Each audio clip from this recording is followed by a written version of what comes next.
Hello बच्चों, let's read the question. So the question over here says, define the term inflorescence, explain the basis for different types of inflorescence in flowering plants. सबसे पहले हमें बताना है inflorescence क्या होता है. तो inflorescence मतलब होता है arrangement of flower. ठीक है, inflorescence मतलब होता है arrangement of flowers, arrangement of flower on floral axis. अब ये आपकी फ्लोरल एक्सिस कुछ भी हो सकती है, स्टेम भी हो सकती है या फिर ब्रांच भी हो सकती है, राइट. तो आपके फ्लोरल एक्सिस पे किस तरीके से फ्लावर्स अरेंज्ड है, इसी को हम क्या कह रहे हैं, इसी को हम बोल रहे हैं इनफ्लोरेसेंस, राइट. अब ये पूछ रहे हैं हमें कि डिफरेंट टाइप्स ऑफ इनफ्लोरेसेंस किस बेसिस पे डिवाइड करें. क्वेश्चन में पूछा है कि basis for different types of inflorescence in flowering plant.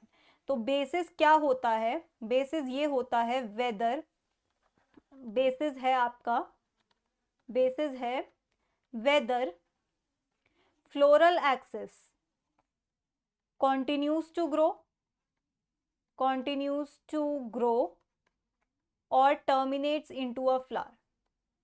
मतलब अगर आपकी फ्लोरल एक्सिस कंटिन्यू करती है ग्रो करने के लिए तो वो एक टाइप की मेरिस्टेम हो जाएगी, या टर्मिनेट करती है एक फ्लावर में तो वो दूसरे टाइप की मेरिस्टेम हो जाएगी.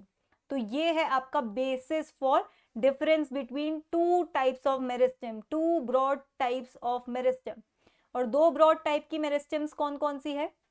सबसे पहली मेरिस्टेम है आपकी रेसमोस, सॉरी, दो टाइप की इनफ्लोरेसेंस. सबसे पहली है आपकी रेसमोस इनफ्लोरेसेंस, रेसमोस इनफ्लोरेसेंस. ठीक है, तो ये रेसमोस इनफ्लोरेसेंस का डायग्राम है. अब रेसमोस इनफ्लोरेसेंस में क्या होता है, रेसमोस इनफ्लोरेसेंस में होता है ये है कि floral meristem continues to grow. ठीक है, हमने बोला था कि किस बेसिस पे डिवाइडेड है, या तो ग्रो करती रहेगी वो एक टाइप की हो जाएगी, या फिर वो टर्मिनेट कर जाएगी फ्लावर में वो दूसरे टाइप की होगी. तो अगर floral meristem continues to grow, continues to grow तो वो हमारी रेसमोस इन्फ्लोरेसेंस हो जाएगी. अब रेसमोस इन्फ्लोरेसेंस की खासियत क्या होती है कि इसके मतलब इसके ऊपर जो फ्लावर्स है उनका अरेंजमेंट किस तरीके से होता है. इस तरह से होता है कि जो नीचे वाले फ्लावर्स होते हैं, जो नीचे वाले फ्लावर्स होते हैं वो ओल्डर होते हैं, ओल्डर फ्लावर्स. और सॉरी, जो नीचे वाले होते हैं मैंने अपर वाले में लिख दिया, ओल्डर फ्लावर्स आपके नीचे होते हैं और जो ऊपर की तरफ होते हैं वो नए होते हैं, न्यू या फिर यंग फ्लावर्स. जो न्यू होंगे वही ऑब्वियसली यंग होंगे. अब हम देखते हैं वो कैसे होता है. मान लीजिए एक फ्लोरल मेरिस्टेम है, ये ग्रो करने के लिए कंटिन्यू करती रहती है. मतलब मान लीजिए ये ग्रो कर रही है तो साइड में इसके फ्लावर आ जाता है, फिर ये कंटिन्यू करती रहती है ग्रो करने के लिए और इसमें फ्लावर आ जाता है. मतलब ये कंटिन्यू करती रहेगी और नए नए फ्लावर बनाती रहेगी. तो ऑब्वियसली पुराने वाले फ्लावर नीचे होंगे और जैसे जैसे ये ग्रो करेगी और नए नए फ्लावर बनाती रहेगी तो ऊपर की तरफ कौन से फ्लावर आएंगे, ऑब्वियसली न्यू फ्लावर आएंगे क्योंकि ये तो कंटिन्यू कर रहा है ग्रो करने के लिए. ठीक है, मतलब ये वाला जो फ्लावर होगा ये यंगर होगा और नीचे वाला फ्लावर क्या होगा, पुराना फ्लावर होगा, राइट, ओल्डर फ्लावर होगा. तो इस टाइप की सक्सेशन को हम क्या कहते हैं, एक्रोपिटल सक्सेशन. क्या कहेंगे हम इस टाइप की सक्सेशन को, एक्रोपिटल सक्सेशन. तो ये है हमारी रेसमोस इन्फ्लोरेसेंस के बारे में.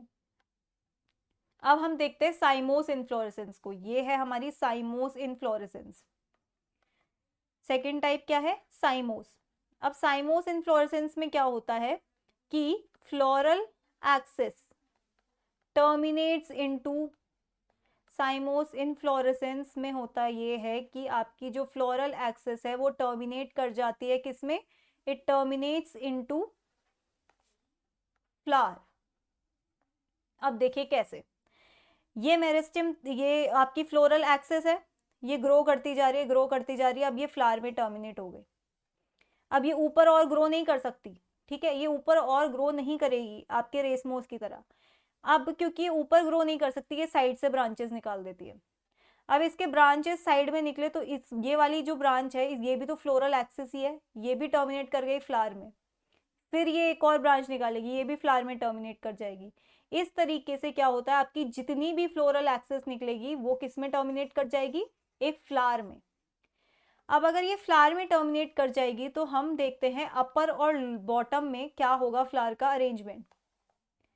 हमने बोला कि जब ये ग्रो करी तो ये फ्लावर में टर्मिनेट हो गई, इसके बनने के बाद ब्रांच निकली और फिर ये बना, इसके बनने के बाद क्योंकि आगे ये ग्रो नहीं कर सकती थी तो फिर ब्रांच बनी, ये बना। इस तरीके से अगर आप देखो तो ये पुराना है और ये उसके कंपैरिजन में नया और ये इसके कंपैरिजन में नया है। तो मतलब ऊपर की तरफ कौन सा है, ऊपर की तरफ है हमारे ओल्डर फ्लावर्स। ऊपर की तरफ क्या है, हमारे ओल्डर फ्लावर्स, क्योंकि ऊपर सबसे पहले तो वही डेवलप हुआ ना। जैसे जैसे ये मेरिस्टेम, जैसे जैसे ये फ्लोरल एक्सिस डेवलप करेगी, ये फ्लावर में टर्मिनेट कर जाएगी, फिर नीचे से ब्रांच निकलेगी, फिर ये टर्मिनेट कर जाएगी, फिर उसके नीचे से ब्रांच निकलेगी और वो टर्मिनेट कर जाएगी फ्लावर में, राइट। तो ये क्या होंगे हमारे यंगर फ्लावर्स, ये होंगे हमारे यंगर फ्लावर्स, राइट।